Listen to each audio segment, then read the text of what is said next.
Hai Breeders dan insan brilian, selamat datang di program podcast Bright Side kali ini, di mana kita menyajikan fakta dan juga insight terkini terkait dengan investasi dan juga pasar modal. Dan kali ini kita sudah kedatangan tamu di sini, yaitu dari rekan-rekan PT Pegadaian, unit Gadai Efek. Sudah ada Mas Raihan Kosasi selaku Junior Manager PT Pegadaian dan juga Mas Hanafi Fauzi selaku Asisten Manager PT Pegadaian. Halo Mas, apa kabarnya hari ini?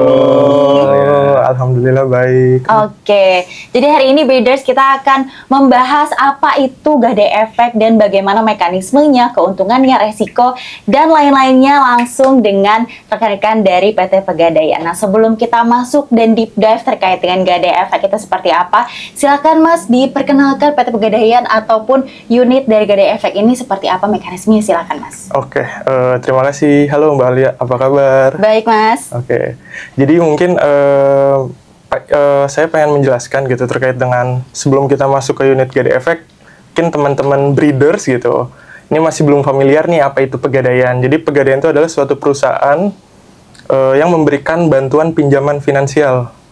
Kalau misalkan yang paling terkenalnya itu produknya Gadai gitu. Jadi kan Pegadaian, Gadai kan ada kata Gadai di tengah-tengahnya. Nah, kita tuh membantu teman-teman nasabah masyarakat Indonesia untuk mendapatkan pembiayaan tapi dengan jaminan.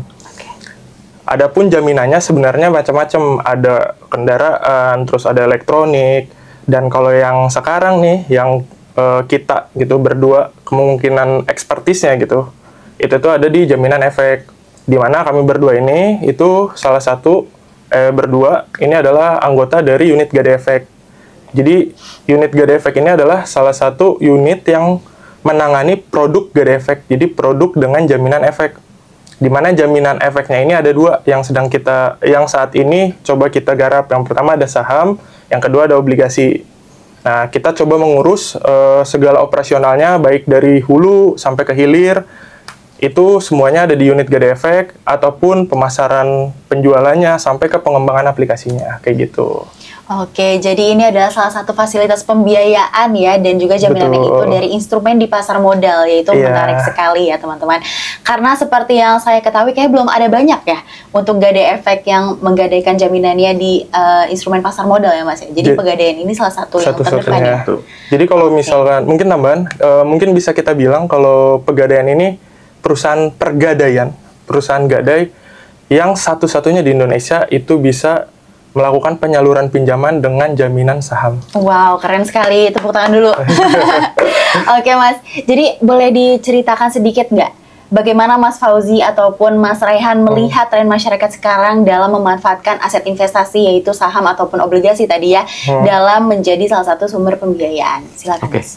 Mungkin saya izin bantu jawab ya, Mbak. Jadi ya memang salah satu di launching kembalinya Gadai Efek ini adalah sebagai sarana bagi para investor di pasar modal, baik itu investor jangka pendek, jangka panjang, atau jangka menengah, yang mana pada saat dalam berinvestasi, ternyata kan terkadang pada saat berinvestasi ada aja nih, kadang kita butuh uang atau butuh apa, ada kalanya pada saat kita butuh uang, ternyata sahamnya lagi nyangkut, atau mungkin ya sayang juga nih kita masih ada potensi naik tapi butuh uang gitu kan.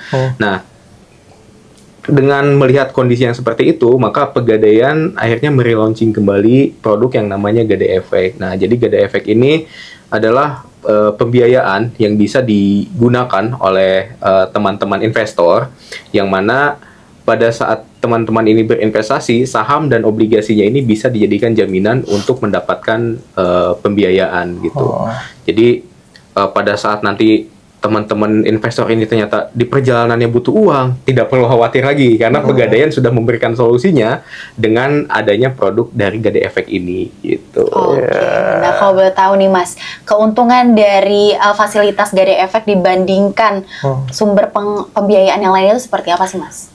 Jadi untuk keunggulan dari Gadai Efek ini, yang pertama Gadai Efek ini tidak berubah kepemilikan gitu. Jadi pada saat nanti teman-teman dari breeders melakukan Gadai Efek, saham dan juga obligasinya ini tidak berubah kepemilikan. Jadi masih tetap atas nama nasabahnya dan juga nanti disimpannya di BRI dan Reksa Sekuritas. Jadi yang pertama tidak berubah kepemilikan dan tidak berubah penyimpanannya. Yang kedua, penggunaannya kita bisa fleksibel, bisa multiguna. Jadi pada saat nanti Bapak Ibu ini membutuhkan pendanaan untuk misalkan, biasanya sih kita kebanyakan untuk modal kerja, atau mungkin pada saat masa-masa sekolah untuk biaya sekolah, atau kalau mungkin ada juga yang untuk investasi, itu bisa digunakan dana ini sesuai dengan kebutuhannya. Jadi bisa multiguna, nggak dibatasin hanya untuk kebutuhan ini, kebutuhan itu. Jadi kita bisa multiguna. Nah, yang ketiga, karena tidak adanya perubahan kepemilikan tadi, jadi sahamnya masih atas nama yang sama, sehingga pada saat ada pembagian dividen, terus ada pembagian kupon obligasi, itu tetap akan masuk ke RDN-nya sendiri gitu. Jadi tidak kehilangan hak yang melekat sebagai investor gitu. Oke, jadi keunggulan-keunggulannya tadi tidak berubah kepemilikan, sehingga tadi kalau ada dividen dan juga kupon-kupon langsung masuk ke RDN masing-masing investor ya, dan juga fleksibel nih untuk penggunaan gadai efek ini sendiri. Nah, salah satu gadai efek yang sudah bisa ditransaksikan di aplikasi Bright itu adalah gadai saham ya, teman-teman Breeders dan Insan Billion. Kalau kita lihat tadi kan gadai efek ini berarti kita juga melihat bagaimana volatilitas atau pergerakan dari pasar ataupun marketnya. Nah, kira-kira apakah ada momen atau timing yang paling tepat bagi investor untuk melakukan gadai efek? Dan apakah ada kondisi pasar tertentu nih? Kira-kira ketika pasar lagi bullish atau pasar lagi bearish itu adalah momentum yang tepat untuk melakukan fasilitas gadai efek. Silakan, Mas. Oke. Mungkin siapa dulu yang mau jawab nih? Boleh. Oke. Mungkin kalau dari saya, momentumnya ini adalah pada saat dana itu dibutuhkan. Jadi karena kan terkadang investor ini nggak tahu nih kapan kita butuh uang tersebut, terlebih apabila dananya itu untuk kebutuhan-kebutuhan yang mendesak. Misalkan kebutuhan kayak tadi untuk sekolah, misalkan yang sudah direncanakan, misalnya ternyata di perjalanannya ada kebutuhan yang mendadak gitu kan, itu bisa digunakan gadai efek ini sebagai alternatif. Nah, apabila untuk kebutuhan investasi, sebetulnya itu bisa dilakukan tergantung dengan strategi investasinya. Apakah dari teman-teman breeders ini sukanya ambil yang lagi bullish, misalkan karena pada saat lagi bullish, ya udah deh, karena kalau misalkan kita nggak ada dana lagi nih, jadi gadai efek ini bisa dijadikan sebagai tambahan pembiayaan gitu. Atau pada saat marketnya bearish, misalkan pada saat sahamnya udah turun banget nih, ternyata udah di level bottom nih, ternyata wah, menurut analisanya udah level bottom nih, udah waktunya yang cocok buat beli lagi. Nah, itu juga bisa dijadikan momentum di situ. Nah, lalu pada saat kondisinya memang butuh untuk modal kerja, itu juga bisa dijadikan alternatif ya, terlebih pada saat ternyata lagi butuh uang, sahamnya lagi nyangkut. Jadi kan kalau dijual kan sayang juga kan. Jadi ya ada baiknya daripada kita cut loss, gadai efek ini bisa dijadikan solusi ataupun alternatif bagi teman-teman breeders untuk mendapatkan pendanaan gitu. Terlebih prosesnya pun cepat juga kan. Di BRI dan Reksa kita proses itu sekitar 1 hari gitu. Oke, Mas Ryan, ada yang mau ditambahkan? Mungkin lebih ke arah ini sih, yang perlu diketahui gitu oleh teman-teman breeders, bahwasanya sebenarnya kita ini gadai efek tuh sebagai penyedia likuiditas tanpa likuidasi. Jadi kita memberikan semacam bantuan finansial tapi tidak melikuidasi aset yang dimiliki. Jadi artinya tadi ketika memang mencari momentumnya kapan yang baik, sebenarnya ketika memang dari teman-teman breeders tidak mau melikuidasi asetnya aja gitu, sesimpel itu. Kalau misalkan memang tidak mau melikuidasinya gara-gara nyangkut misalkan jadi apestor gitu kan, ya silakan gitu, kita menerima.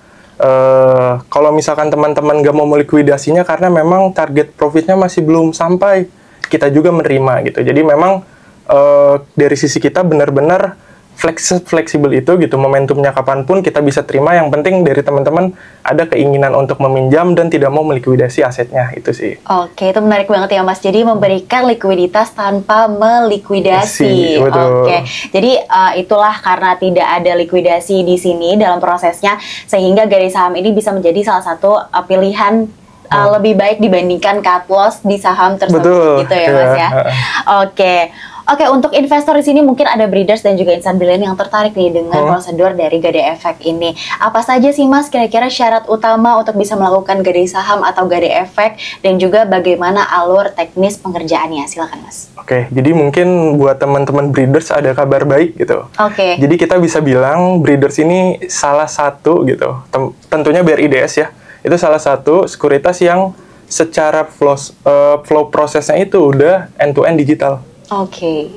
Jadi itu salah satu keuntungan teman-teman breeders. Jadi teman-teman breeders nggak usah khawatir kalau misalkan tanya gimana caranya. Caranya tinggal buka aplikasi Brights, masuk ke mode Pro. Nanti di situ ada pilihan Gade saham. Nah, ketika udah masuk ke menu Gade saham itu, ketika memang ada saham-saham teman-teman breeders ini yang masuk ke dalam jaminan gitu, itu nanti akan otomatis ke filter. Dan dari hasil filternya itu nanti akan langsung otomatis dihitung uang pinjamannya berapa dan tinggal ikutin proses. Dari sisi teman-teman breeders juga nanti akan dilakukan tanda tangan digital, jadi nggak perlu datang ke outlet kami gitu. Semua bisa dilakukan lewat HP aja. Terutamanya di jam bursa. Dan nanti semua proses dilakukan digital, dan kurang lebih tadi yang mungkin disampaikan oleh Mas Fauji, kurang dari sehari itu bisa langsung cair. Bisa langsung cair cepat ya, ini termasuknya. Oke, ini nih breeder salah satu keuntungan melakukan Gade saham di aplikasi Brights, end-to-end-nya sudah digital, tanda tangannya sudah digital, prosesnya juga H+1 ya Mas, bisa langsung cair. Bisa T0 maksimal T+1. Maksimal T+1 bisa T+0 juga bisa, seperti itu breeders. Jadi untuk solusi pencairan dana secara cepat itu ada di Gade Efek atau Gade saham di aplikasi Brights. Oke Mas, nah tadi kan sudah disebutkan juga ya bahwa mungkin nggak semua saham-saham di bursa bisa dilakukan penggadaian di Gade Efek ini. Nah kira-kira saham-saham seperti apa Mas yang termasuk atau terkualifikasi dalam Gade saham ini? Oke, mungkin untuk saham yang bisa diterima sebagai jaminan di unit Gade Efek ini adalah saham yang masuk di list IDX 80 dengan ketentuan haircut kepay-nya ini maksimal di 30%. Jadi dari 80 saham yang masuk di IDX 80, kita terima sekitar kurang lebih 65 saham yang sesuai dengan kualifikasi di Gade Efek gitu. Nah, lalu untuk jaminan ini kita bisa berubah-ubah setiap bulan untuk haircutnya. Jadi haircutnya bisa berubah. Ada kalanya saham yang bulan ini kita 65 saham, bulan depan bisa jadi naik ataupun turun tergantung dengan haircut saham tersebut. Lalu di 3 bulan kita seperti biasa ada rotasi indeks. Indeks sektoral ada perubahan rotasi setiap 3 bulan, yang mana nantinya di 3 bulan itu akan ada perubahan, tapi biasanya perubahannya nggak begitu signifikan juga. Cukup biasanya beberapa saham aja yang keluar dan juga ada yang masuk gitu. Jadi setiap 3 bulan ada reevaluasi juga untuk indeksnya, dan saat ini untuk saham-saham yang bisa ditransaksikan ada kurang lebih 58 saham ya? 65 ada ya. Jadi bisa jadi bulan depan itu bertambah atau berkurang gitu, Mas. Mas Ryan ada yang mau ditambahkan mungkin? Lebih ke arah ini sih, jadi buat teman-teman breeders nggak usah khawatir gitu, nggak usah nyari satu persatu saham saya masuk atau enggak gitu, yang ada di portofolio. Pokoknya tadi buka aplikasi Brights, masuk ke mode profesional, terus habis itu nanti pilih Gade saham, di situ udah langsung kelihatan portofolio mana yang masuk ke dalam kriteria jaminan kita. Jadi semuanya udah ada list di aplikasi Brights-nya, dan juga diperbarui ya di setiap bulan ataupun setiap 3 bulan ketika ada reevaluasi portofolio itu. Kita masuk ke angka teknisnya nih Mas. Kira-kira berapa sih nilai minimum pengajuan Gade saham, dan juga berapa persentase atau sewa modal yang berlaku di Gade saham? Jadi untuk minimal pinjamannya kita mulai dari 1 juta rupiah. Jadi bagi teman-teman breeders nih yang ingin melakukan Gade Efek, lalu nilai efeknya ada sekitar 2 juta, itu bisa menggunakan fasilitas Gade Efek karena kita ini pinjamannya mulai dari 1 juta rupiah gitu. Lalu terkait bunga, kita ini menggunakan bunga fix di 15 hari pertama itu 0,625%.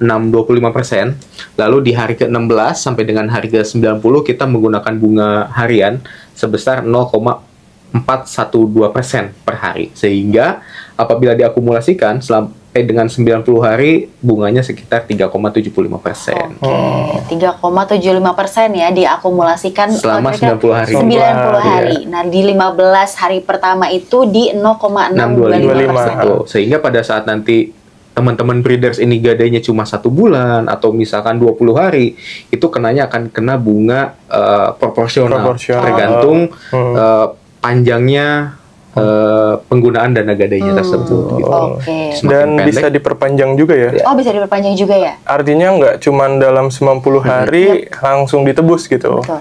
Selama masih dalam kriteria jaminan kita gitu, itu nanti dari sisi gadainya sendiri itu bisa diperpanjang. Bahkan ada nasabah kami gitu yang udah 2 tahun masih ngeperpanjang terus tuh. Seperti itu ya Mas ya? Iya. Oh, tapi di 90 hari itu berarti dari gadai sahamnya harus melihat juga ya bagaimana investornya, portofolionya seperti itu. Iya. Sahamnya kita tetap cek lagi nih nanti sahamnya apakah masih sesuai kriteria. Kalau misalkan masih sesuai kriteria, itu bisa dilakukan perpanjangan selama nasabahnya masih membutuhkan dana tersebut. Oke, ini menarik sekali ya, dan juga minimal pencairannya itu 1 juta rupiah saja. Jadi kalau teman-teman breeders dan insan brilian yang punya portofolio di 2 juta rupiah sudah bisa mengajukan juga di minimal 1 juta rupiah. Mas, tadi kan sudah dijelaskan yang mekanisme dan juga angka persenan bunga dan lain-lainnya. Nah, kalau kita melihat ratio to loan value-nya dari efek-efek yang sudah disebutkan tadi, sebanyak apa sih Mas? Silakan.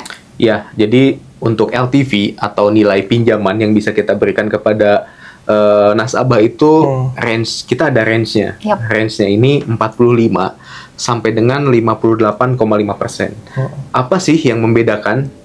Kok yang ini 45, kok yang ini 58. Yang membedakan itu adalah haircut-nya. Semakin tinggi haircut, maka nilai pinjamannya pun akan semakin kecil. Semakin haircut-nya kecil, seperti saham-saham banking, atau yang memang saham-saham big caps, itu biasanya haircut-nya 10%, maka nilai pinjamannya pun akan kita berikan maksimal 58,5%. Oke, 58,5% ya. Dan itu adalah range ya dari 45 sampai 58,5. Nah, kira-kira itu udah fixnya ya Mas ya? Betul. Oke, baik. Itu dia untuk loan to value-nya, rasionya ya teman-teman breeders dan insan brilian. Nah, di sini kita akan masuk ke resiko yang ada di Gadai Efek. Seperti yang kita tahu kan, Gadai Efek tentunya adalah salah satu fasilitas dengan jaminan di instrumen pasar modal, dan pasar modal kan pasti ada yang namanya fluktuasi ataupun volatilitas ya Mas ya. Nah, salah satunya adalah potensi resiko market gitu, penurunan harga saham jaminan seperti itu. Nah, apa yang akan terjadi kalau harga pasar turun signifikan dan bagaimana mekanisme dari margin call di Gadai Efek? Silakan Mas. Oke, jadi paling untuk resiko sendiri sebenarnya kita melihat lagi dari LTV tadi. Awal kan kita berikan tadi 45,5% sampai 58,5%. Dan ketika terjadi penurunan harga gitu yang cukup signifikan, kita akan memberikan peringatan pertama lah gitu. Kita akan memberikan, kalau di sisi kami namanya rasio top up, di mana itu rasio LTV-nya menyentuh 75%. 75%, yang artinya nanti nasabah akan mendapatkan pemberitahuan dari unit Gadai Efek berupa email. Di situ pemberitahuannya kurang lebih nasabah akan diberikan waktu 3 hari untuk melakukan 2 aktivitas. Yang satu bisa melakukan cicil dengan uang untuk menyesuaikan lagi LTV-nya. Yang kedua bisa cicil pakai barang atau menambah jumlah efek lagi. Jadi yang penting kalau dari sisi kami menjaga rasio LTV-nya agar kembali ke normal kayak gitu. Itu kalau misalkan peringatan yang pertama. Yang kedua itu lebih ke arah rasio for sale kalau di kita. Jadi rasio for sale ini ketika LTV menyentuh 80%. Jadi kondisinya kalau for sale ini kita memberikan jangka waktu untuk penyelesaiannya itu lebih cepat. Yang tadinya T+3 pada saat top up, kita memberikannya T+1 aja untuk for sale. Betul. Dan kalau untuk di for sale ini sama, kita memberikan keleluasaan gitu kepada nasabah, dia mau cicil lagi pakai uang untuk mengembalikan rasionya, atau dari sisi nasabah punya barang lebih. Yang penting dari sisi kami nanti akan melakukan penyesuaian LTV-nya seperti itu. Jadi ada 2 ya Mas ya. Mungkin ada yang bertambahkan? Mungkin tambahannya, apabila penyesuaian ini dengan penambahan efek, perlu dipastikan kembali bahwa efeknya ini harus sesuai dengan kriteria Gadai Efek. Oke. Jadi tetap ketentuannya kita melihat ke saham IDX 80 dengan haircut ke P-nya ini maksimal 30%. Gitu. Oke, jadi bisa evaluasi dari saham-sahamnya ya, jaminan saham bisa, berupa barang bisa, dan juga atau melakukan top up cash atau RDN seperti itu, tunai ya Mas ya. Oke, itu dia untuk jika terjadi adanya margin call atau resiko di Gadai Efek. Tadi melihat bahwa LTV-nya di maksimal 70% dan juga rasio di for sale-nya di 80%. Oke, ini lumayan tinggi ya Mas ya.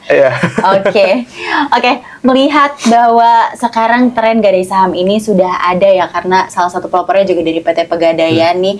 Kalau melihat trennya ya Mas Fauzi dan juga Mas Raihan, dibandingkan dengan gadai produk lainnya seperti gadai emas atau yang lainnya, apakah ada peningkatan signifikan nih di mana investor milenial melihat bahwa ini adalah salah satu fasilitas yang mungkin akan lebih baik dibandingkan jaminan pembiayaan yang lainnya? Oke, jadi sebenarnya balik lagi gitu, kenapa sih Pegadaian pada akhirnya ngebuat produk Gadai Efek?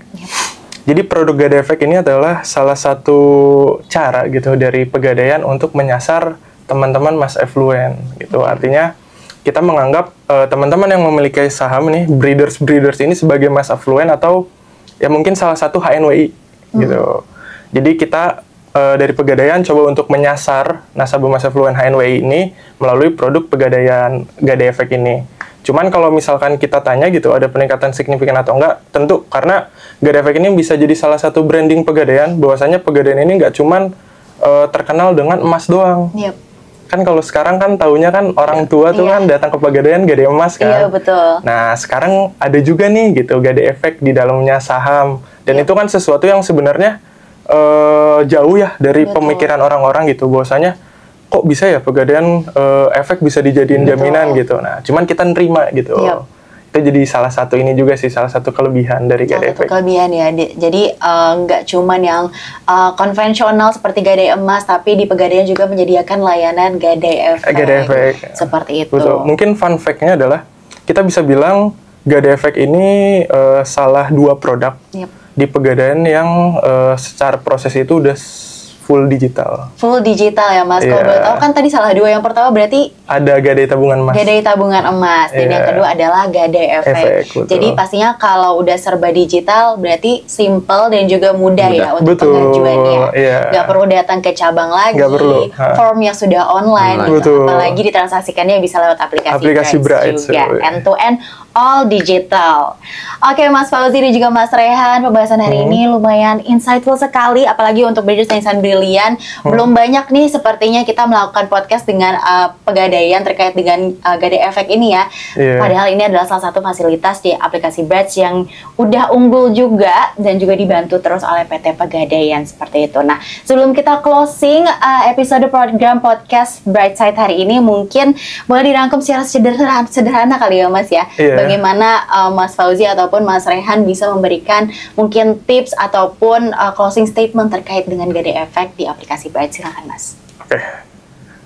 Mungkin tadi ya kembali lagi gitu, bahwasanya kami di sini gitu sebagai unit Gadai Efek dari PT Pegadaian itu memberikan bantuan likuiditas tanpa likuidasi ke teman-teman.